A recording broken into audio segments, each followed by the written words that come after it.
Hey guys, welcome to Band 2020-2021. It's going to be more of a challenge for us this year because we're in this environment that we find ourselves in, but we can do it. We're going to take some extra precautions this year to stay safe in this COVID environment. And Mr. Hollingsworth and I identified some areas that we're going to pay special attention to so we can maintain our safety this year. Now you notice that both of us are wearing masks right now, even when we've been working here this week, whenever we've had to be close, we've had to mask up ourselves. So whenever we're not 6 feet apart, if your teachers are masked up, you need to be doing the same. You need to wear your mask all the way inside the building. Only when you sit down and are ready to play do you take that mask off. Right, so when you're in the building, mask up always. When you're at your station and you're playing your instrument, that's when you can take your mask off. Drummers, we would prefer if you kept yours on, color guard as well, drum majors, but anybody that actually has to put an instrument up to their mouth and play, it's impossible to do it with the mask on, so you're permitted to take them down for that time only. Now, one of the things, especially when we're going to be starting off in hybrid, is we're going to separate people out just like we did at camp. And you can see behind us, everything is nice and spread out as much as we can. Okay? The more spread out we can make it, the better. And that's one of the reasons why if we're starting off in hybrid, we're still going to split between the band room, the choir room, the stage for percussion, and we're going to utilize one of the gyms for the color guard. So we're going to be spaced out and separated when we're not outside. Obviously outside is best, and we will stay masked up until we are in the attendance block. And if we do the attendance block right, you're going to be about 8 feet apart, which is even better. Right. Now the next thing that precaution-wise that we're going to utilize is instrument bell covers. Okay. Now the one that you see here for trumpet, this is a pair of pantyhose. We got it at Walmart for 94 cents. 94 cents. And I got 4 of them. This is working. You know, one of the videos I did, I said t-shirts.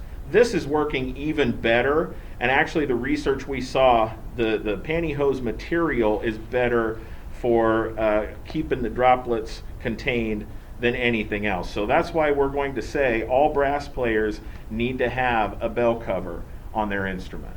So it doesn't matter. This is obviously a trumpet, but they fit on trombones and baritones. And we got some fancy sousaphone covers that have our logo on it. So that'll be the rule for brass players. Woodwind players, not yet.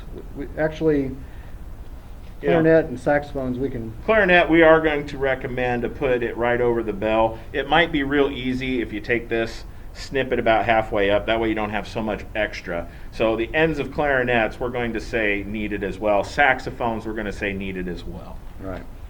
The next precaution that we're going to talk about is when you empty your spit valve or your water key, we need to do it on puppy pads. So Never thought you'd hear us say that, but there it is. So they're going to be placed around the room, and if you feel the need to let some water out of your instrument, make sure that you do it on the puppy pads. If we do it on the carpet, then that runs the risk of infection. Yeah. In order to keep the room flow going like it was, those of you who are at camp, we're going to keep the one-way hallway. We talked to Mr. McNutt, and he's going to keep the one-way hallway for a lot of his classes too. You come in to the band room, that is an entrance only. When you need to exit, you walk around and exit out of the choir room. Not having to pass each other is going to really help mitigate any spread that's happening. Right. And the last thing we want to emphasize is don't share your stuff. Like if you're a wind player, a brass or woodwind player, don't share your reeds, your mouthpieces. You know, just keep all of those things to yourself. And even drummers, just use your own sticks. Don't have a community stick. I know it's hard to remember sometimes, especially like during concert season. But just have your own sticks, mallets, and don't let anybody use them because there's a chance of getting infected from just touching the sticks and then somebody else pick it up and then passing the virus along that way. Another thing I'm going to say is we've got this cleaning solution. Our friends at Sensity mixed this up special for us. It does kill the virus. I would recommend either using this daily, or you remember getting these in your 5th grade starter kits. These are your mouthpiece brushes. Woodwinds need to use them too. It's not just a brass thing. If you go use some dish soap and scrub it out every day, you're going to be in great shape. This is kind of like the hand sanitizer. Always washing your hands is better than hand sanitizer. This is like the hand sanitizer version for your mouthpiece. Washing it and scrubbing it with a brush, that's like washing your hands. That's way better. Right. And those are the steps that we're going to take this year. It's going to be a good year. We're going to make the best of it. It's going to be awesome. See you, folks.